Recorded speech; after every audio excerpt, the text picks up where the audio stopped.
I couldn't think. I had no energy. It really affected my energy. And I literally couldn't think, couldn't have conversations. It was like I was living in a fog, which was wild because for a mentalist, like someone where my entire job is about my brain, I felt like I was losing my mind. And I had to stop performing completely. I went from doing like 150 shows a year to suddenly having to cancel. And I was trying to make do for a while. I had less of a schedule and would travel less. But then it got to a point where I would go do a show and I would come home. And for 2 weeks, I didn't even have the energy to get off a couch. And I was like, this has to change. And so I stopped performing completely and knew I had to put my health first because I put my work first for the first part of my life, the first half of my life. And it cost me my health. And so now I knew I had to focus on my health and making permanent changes to my lifestyle so that I didn't get in this position again.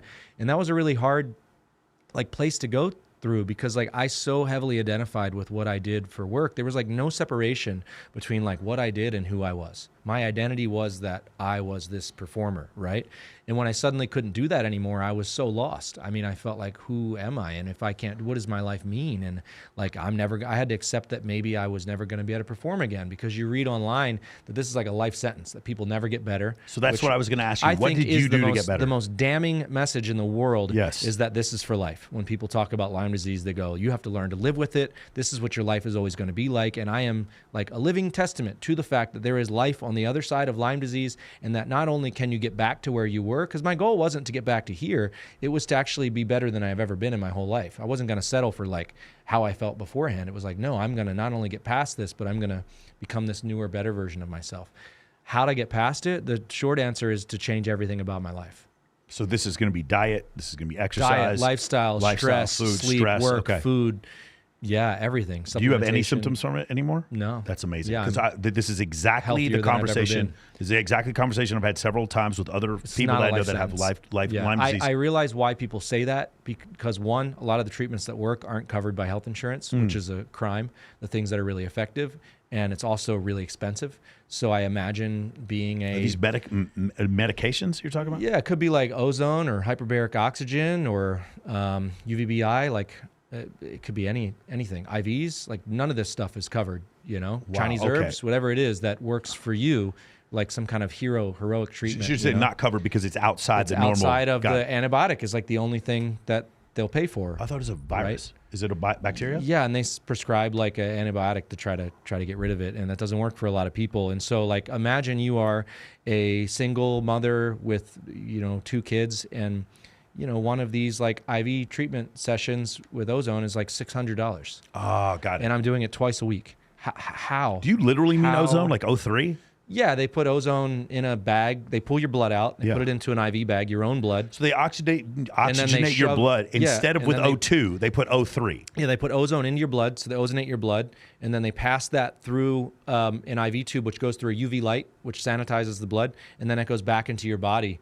You breathe out CO3? Is that what happens? No, it goes into your blood. It doesn't go into your mouth. Right, so so when you breathe your blood. When I breathe in O2, it goes into my bloodstream, and then it combines with the carbon molecule or carbon atom, and then I get CO2. That's what I breathe out. I have no idea the science of it, but it worked.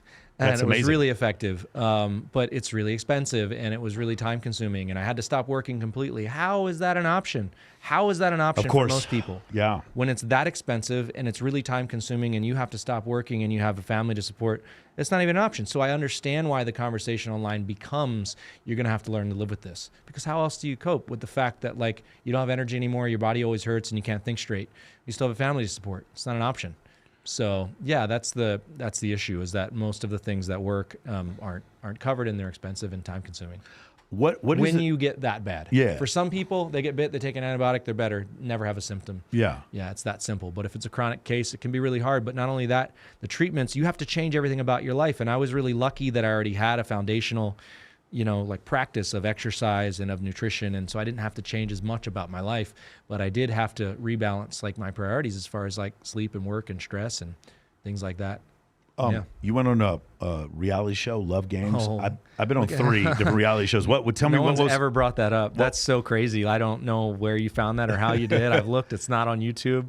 That's crazy that you know that. Yeah. Yes, I went on a very classy reality TV show called Love Games, Bad Girls Need Love 2, Season 3. That's the full title of the show. And it was like Bad Girls Club, but a dating show. And we're in a house all living together like Big Brother with these women and men that always are fighting. Like everybody's always fighting all the time, but they're like looking for love at the same time. What's your question about the show? That's what the show was. So I didn't. First of all, I didn't understand what the show was. You don't need to, and you can edit this part out. No, you can leave it. So I went on a couple reality shows, and I actually did it for the networking. The people have watched them before, but it wasn't that big. No networking on this show, but I get it. The casting director became a good friend of mine. He introduced me to a bunch of other people. I actually indirectly met Justin Ross Lee, who introduced me to Usman Sheikh, who introduced me to Dan Bilzerian. Like I met a bunch of people that I'm friends with now. I ended up hosting the Maxim party because of somebody I met from the show. I was just curious, like what you're like. I know a lot of people like trying to break into show business. Yeah, will go do a reality show. I was a performer.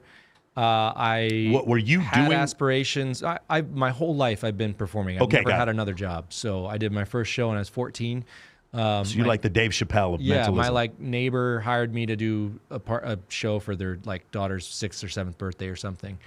Shout out Franklin family. Thanks for my big break. And then I'm 40, so 26 years. That's the only thing I've ever done is perform and be an entertainer.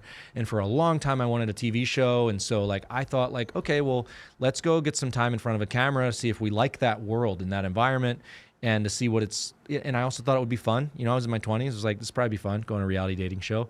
And so when I was there, I didn't really play the show like everyone else. I was trying to be like the puppet master, like the hypnotist, the magician character, like pulling all the strings.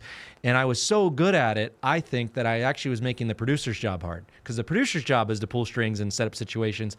I was pulling strings and setting up situations and starting fights. I was like making people fight each other. I'd have people say something about someone while they were standing right there and didn't know it. I was like the puppet master. I would like peek out from behind corners and like look around, like I was like playing that character and just exploring what it was like to tell stories on camera and be a character. I certainly didn't go there looking for love. But yeah, I loved that environment. I loved on a TV set. Everyone is there because they want to be, because the hours suck. It's really long days. It's a really hard job. They don't get a lot of sleep. They get fed terrible food, but yet they all are doing what they want to do, whether it's holding a camera or lighting or sound or whatever it is. And everyone had these really specialized jobs. I thought that was very cool. And they were all working towards a common vision. So that was my first exposure to what it was like to work in the world of video. And I realized that like no one's there by accident. And I thought it was real. I've never been in an environment working with other people or collaborating where everyone was really excited about what they were doing and what they were making, even if it was a cheesy dating reality show. And I liked the idea of telling stories on camera. So right after that show, I hosted a live stream on the internet. This was like through livestream.com or like Justin TV. It was like before you could live stream on anywhere. YouTube, yeah. And I did a Talking Dead. It was like a after the show recap interview show where I would bring on the person who was voted off, because the show's like pre-filmed and came out later. So like the guy Shane gets voted off, and then I would have Shane call in via Skype, and then I would broadcast that out to the fans of the show. And I did a fan talk show like this. But you have to wait till he gets kicked off. Yeah. But I knew ahead of time what was going to happen because the show was pre-filmed. And so I was like hosting a talk show called Love Games After Hours that I created. We had a studio. We did live streaming. Live streaming was very hard back then. It was very difficult. The equipment you had to have and the internet connection. And so that was like my early foray into live streaming, I think. And it was like all an exploration of, I mean, we can look back in our lives and always see how all the dots connect between like where we are now. And even if we didn't know at the time why we did a thing, how it shaped what we do now. And yeah, now I'm like live streaming on the street, doing magic for people. And that was just, my entire life has been navigated by like what I find interesting or what I want to learn, and just pulling different strings. And then that becomes a part of like who I am and what I do next.